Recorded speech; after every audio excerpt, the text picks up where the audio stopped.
monde, j'espère que vous allez bien. On se retrouve aujourd'hui pour une nouvelle vidéo. Let's go, c'est parti. Bon, comme vous venez de le voir dans la petite introduction de cette vidéo, mais aussi dans le titre, aujourd'hui j'avais envie de vous partager 5 livres développement personnel qui m'ont aidé tout simplement, qui m'ont fait avancer sur certaines choses de ma vie. Et j'avais très envie de partager ça avec vous pour vous faire découvrir peut-être de nouveaux livres, pour qu'on papote un peu ensemble aussi, je trouve ça cool. Allez, c'est parti, on commence. Juste avant de commencer, si tu n'es jamais allé sur mon blog, je mets le nom juste là, fonce. Il y a le lien en barre d'informations. Dimanche, je sors un article avec 10 livres de développement personnel à lire ou à relire, à ta convenance, ça dépend de ce que tu as lu ou pas. N'hésite pas à aller jeter un œil, je sors un article par semaine. Ça peut être plus selon les semaines, donc n'hésite pas à aller voir ça et à t'abonner. Et oublie pas de t'abonner ici aussi, ça peut être cool. Bon, sur ce, j'ai dit qu'on commençait, c'est parti. Premier. Bon, un premier livre que sincèrement on ne présente plus. Il s'agit de Miracle Morning d'Hal Elrod, j'arrive jamais à le dire, Elrod, pardon. Donc Miracle Morning, même s'il n'a jamais lu ce livre, je pense que tout le monde connaît à peu près de quoi ça parle. En gros, le Miracle Morning, c'est le fait de se lever plus tôt tous les matins, donc 1 à 2 heures avant l'heure habituelle où tu te lèves, pour avoir du temps pour toi. Du temps pour toi pour faire quoi? Pour faire une Miracle Morning, donc, qui consiste, donc, comme je le disais, à prendre du temps pour soi en faisant plusieurs choses. En gros, tu calcules le temps qu'il te faut pour faire des choses pour toi et tu te lèves autant de temps qu'il le faut plus tôt. Là, par exemple, il dit de se lever à 5h30 et que, en gros, c'est de 5h30 à 7h30 que tout se passe. Pendant ce temps que vous allez avoir en plus, ce qui est intéressant de faire, alors dans le livre en tout cas, il vous dit qu'il faut écrire, qu'il faut lire, qu'il faut faire du sport, qu'il faut faire de la visualisation. Qu'est-ce que j'ai oublié? Ensuite, vous pouvez vous accorder un moment de silence, donc un moment juste de tranquillité pendant 5 minutes. Ce que moi je dirais un peu comme de la méditation en réalité, qui n'est pas dans le livre. Et la dernière chose, c'est des affirmations. Donc pendant 5 à 10 minutes, vous allez vous répéter toujours les mêmes choses et qui ne sont que des affirmations, en gros pour vous motiver et pour faire en sorte que votre journée se passe bien. Je pense que j'ai plus ou moins résumé le gros du livre. Moi, il m'a beaucoup aidé à essayer d'instaurer une routine le matin. Une routine aussi le soir, parce que même s'il parle de morning routine, il y a une petite routine aussi qui dit d'installer le soir. Et après, je pense que même si lui conseille le matin, il y a des gens qui ne sont pas faits pour ça, pour se lever tôt. Il y a des gens qui préfèrent se coucher très tôt le matin. Et je pense qu'en fait, il faut juste appliquer selon sa vie. Pour ma part, je sais que me lever extrêmement tôt, j'y arrive pas encore. Me coucher extrêmement tard, j'y arrive pas non plus, je suis vraiment en plein milieu. Donc ce que je fais, c'est que je fais une partie le matin, une partie le soir. Je suis par exemple beaucoup plus productive à l'écrit le soir, je dois l'avouer. Le matin, j'aime écrire, mais c'est beaucoup moins intense, on va dire. Le soir, j'ai beaucoup plus de choses à dire. La lecture, je vais lire surtout le soir et à midi, par exemple. En gros, pour moi, ce que la Miracle Morning veut instaurer, c'est vraiment de s'octroyer du temps pour soi et pour quelques activités qui, au-delà d'être des activités pour nous, sont des activités qui, dans tous les cas, vont instaurer de bonnes choses dans notre vie. L'écriture pour certains bienfaits, la lecture pour certains bienfaits, l'affirmation, ainsi de suite. Je pense que vous avez saisi. En plus, dans son livre, il propose une méthode pour arriver à tout ça. Franchement, son livre est très agréable à lire, très rapide à lire et c'est plutôt très motivant. Et comme je disais, ça permet de rajouter des petites routines à sa journée, des petites choses. Et en plus, il fait comprendre qu'on peut très bien s'octroyer juste 5 à 10 minutes pour une certaine activité et que ça suffit amplement finalement. Et que ça nous fera juste le bien qu'il faut parce qu'on sait que le lendemain, on refera la même chose. Le deuxième livre dont j'avais envie de vous parler, c'est Celle qui a dit fuck d'Anne-Sophie Lesage et de Fanny Lesage. Ce livre, j'en parle tout le temps. Je suis tellement fan. Excusez-moi, il y a une étiquette derrière mon livre, j'ai horreur de ça. A few moments later. J'ai réussi. Alors, Celle qui a dit fuck, en fait, c'est le journal d'une imparfaite qui décide de finir avec les prises de tête.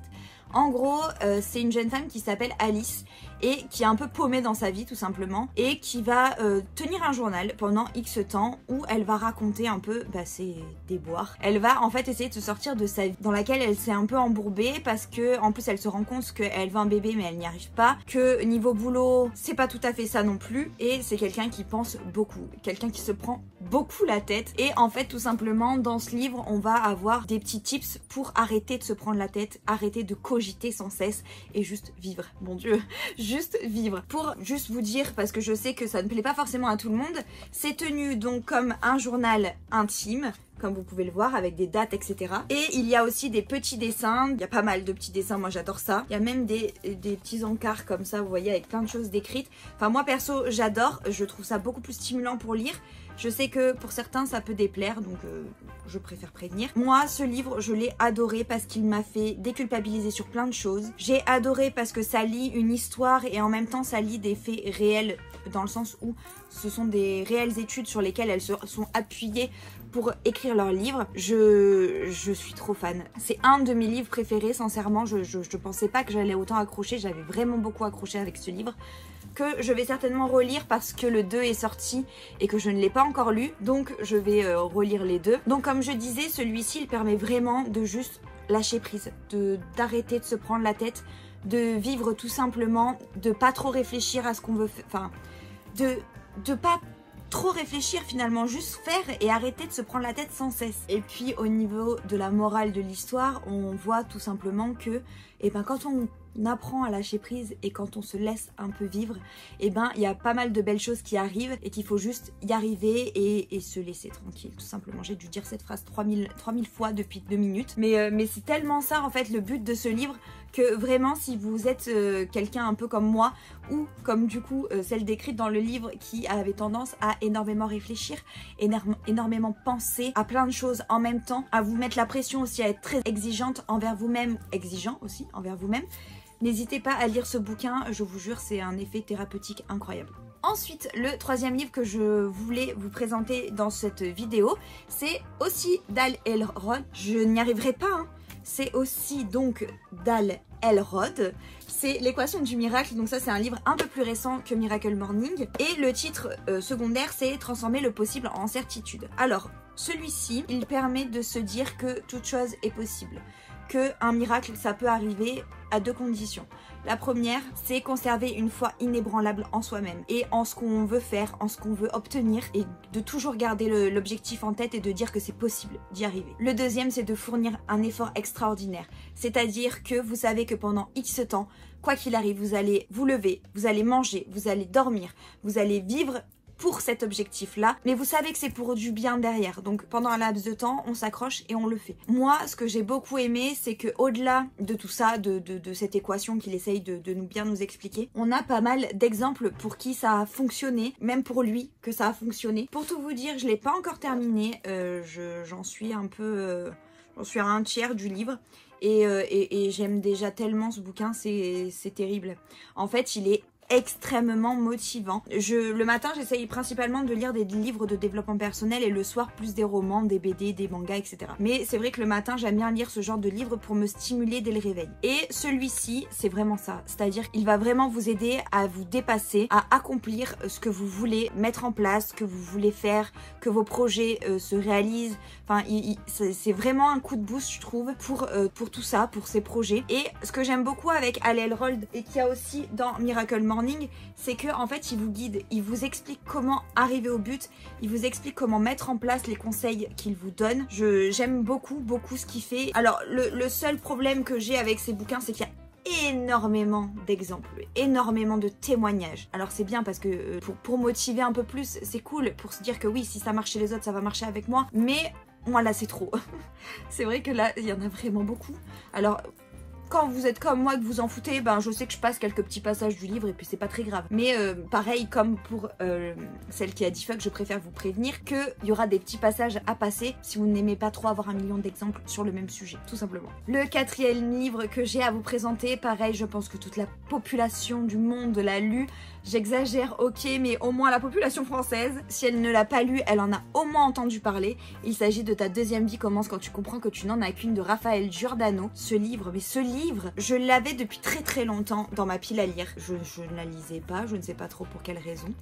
Et un jour, pendant le Pumpkin Autumn Challenge, il me semble que je vous mettrai dans le petit, j'ai décidé de m'y mettre et de le lire. Et je ne regrette absolument pas. Il est absolument incroyable. En fait, on suit une jeune femme d'une 30aine d'années, il me semble, une 40aine d'années, pardon, qui est enfermée dans sa vie de maman, de femme où avec son mari, ils sont ensemble, oui, mais bon, on sait plus trop pourquoi, on s'aime, mais il y a plus trop la flamme, l'enfant, ça se passe pas super bien, il y a des conflits. Dans sa vie professionnelle, c'est un peu un carnage parce que c'est pas du tout ce qu'elle veut faire, etc. Et elle va croiser la route de quelqu'un qui va l'aider à booster tout ça et à avancer. J'ai adoré. J'ai tout simplement adoré. Le twist à la fin est incroyable, mais vraiment, je m'attendais pas du tout à ça. Et un peu comme celle qui a dit fuck, c'est-à-dire que ça vous apporte plein de conseils tout en vous racontant une histoire. Et ce que j'aime beaucoup, c'est que là, dans tous les livres que je vous ai présentés jusqu'à présent, on n'est pas du tout dans un truc moralisateur. Enfin, en tout cas pour moi, j'ai pas du tout trouvé qu'on était dans oui, enfin c'est logique, il faut faire ça pour aller mieux, fais ça, arrête de procrastiner, machin truc. Non, on n'est pas du tout là-dedans, on est vraiment dans des conseils pour avancer. Alors oui, dans celui-là particulièrement, il y a des moments un petit peu bruts pour rentrer dedans, mais à un moment donné, je pense que chaque être humain a besoin d'un peu de ça pour avancer, et c'est pas gênant. Pas du tout. On relativise beaucoup avec ce bouquin. On a vraiment envie de se dépasser et de pas en arriver là où elle en arrive, cette jeune femme. On a vraiment envie de vivre la vie qu'on a envie de vivre, tout simplement. Je sais pas si vous avez compris ma phrase, j'espère que oui. On est vraiment en fait sur quelque chose qui nous dit que la routine c'est bien mais à petite dose. La routine c'est bien mais qu'il faut quand même savoir la dépasser et vivre, casser un petit peu cette routine de temps en temps. Je conçois qu'avec Miracle Morning que je viens de vous présenter, c'est un peu spé, mais c'est pas pour les mêmes routines. C'est-à-dire que Miracle Morning c'est pour des routines qui font du bien. Là en l'occurrence c'est plutôt les routines qui font pas trop du bien. C'est les routines quotidiennes en couple, c'est les routines quotidiennes avec la famille. C'est vraiment les routines qui nous bouffent la vie et pas celles qui nous font évoluer si vous voulez. Donc vraiment celui-ci je vous le conseille aussi, il est vraiment le 5e livre que je voulais vous présenter. C'est le livre du coup ça se prononce Ouga si je le dis bien aussi ce qu'il y a écrit en dessous. C'est le mieux vivre à la méthode danoise de Make Wiking. Alors celui-ci c'est pareil, je crois pas l'avoir lu dans sa totalité. Parce que après moi ce genre de livre de développement personnel je les lis par petites doses, c'est-à-dire que j'aime bien aller les piocher quand je sens que c'est le moment pour moi d'aller plus vers ce sujet là, ou alors d'aller plus vers ce sujet là, mais je les lis pas forcément d'une traite. Il y en a oui, par exemple les romans oui, mais par exemple ceux d'Al Elrod, je les ai lus par petits bouts. C'est-à-dire que ça m'a pas dérangé d'entamer une autre lecture au milieu et après reprendre celle-ci. Et ça c'est pareil. Comment expliquer ce que c'est? Le Make Wiking est un chercheur, est président de l'Institut de recherche du bonheur à Copenhague. Et en fait il a écrit des livres pour exprimer un petit peu ce qui se passe dans les pays les plus heureux du monde. En fait, il y a une liste un classement qui est fait, il y a un classement qui est fait plutôt régulièrement dans lequel il classe toutes les villes du monde, tous les pays du monde, et où il nous montre qui sont vraiment heureux dans leur ville, dans leur pays. Et du coup, il y a plusieurs livres qui sont sortis dans ce style. On a celui-ci, je sais que j'ai la version japonaise, j'en ai un version suédois il me semble. Enfin bref, il y a une petite collection qui est sortie comme ça. J'en ai un où c'est comment créer de nouveaux souvenirs.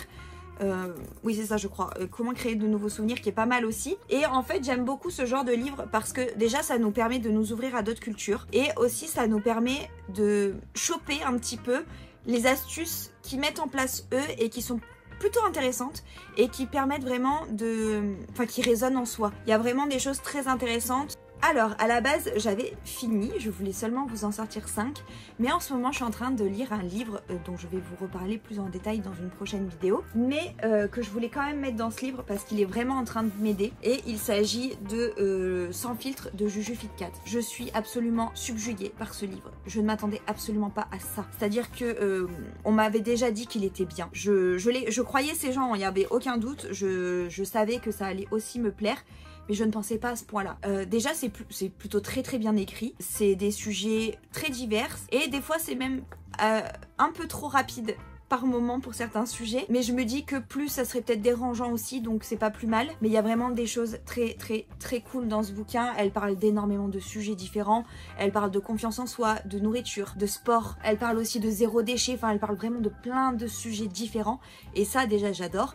Et en plus parce que c'est malgré tout, même si ça touche des sujets assez importants, ça garde une touche assez légère, assez simple à comprendre, et je trouve que c'est un livre assez motivant. Il y a plein de petits endroits où vous pouvez noter des choses aussi, où elle vous conseille de noter des choses, et franchement je ne m'attendais pas du tout à ça, donc je vous conseille vraiment ce bouquin si vous avez envie d'avoir des conseils un peu cocooning, des conseils un peu légers, mais en même temps qui sont très justes et qui n'ont pas besoin d'expliquer pendant 4 pages la même chose. Là, elle vous fait une page sur un sujet. Admettons, il y a des sujets sur lesquels elle s'attarde un peu plus, mais il y a 7 paragraphes et ça suffit. On comprend ce qu'elle veut dire et ça nous percute directement, ça que je veux dire.